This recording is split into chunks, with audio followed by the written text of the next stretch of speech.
একটা দেশ আছে যেখানে সূর্যটা ওঠে সবুজে ঘেরা মাঠে, যেখানে মানুষের হাসি আর নদীর কলকল শব্দ একসাথে বেজে ওঠে।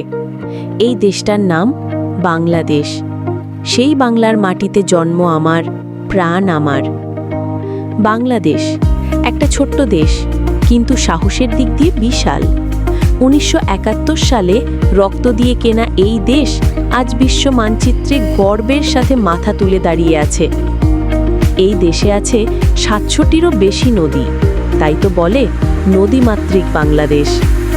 গ্রামগঞ্জের মানুষ আজও ভোরে উঠে মাঠে যায়, মাছ ধরে, সেচ দেয়, হাসে আর দেশটা গড়ে। তরুণরা ঘাম ঝরায় পোশাক কারখানায়, নারীরা এগিয়ে যাচ্ছে শিক্ষা, স্বাস্থ্যে। সবচেয়ে বড় শক্তি আমাদের এই মানুষগুলো। প্রযুক্তিতে, কৃষিতে, ক্রীড়ায় সব দিকেই আমরা এগিয়ে চলেছি। তবু এখনও অনেক কিছু করার বাকি।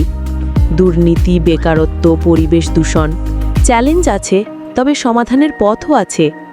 আমরা যদি একসাথে কাজ করি, তাহলে এই দেশ একদিন হবে দক্ষিণ এশিয়ার মডেল।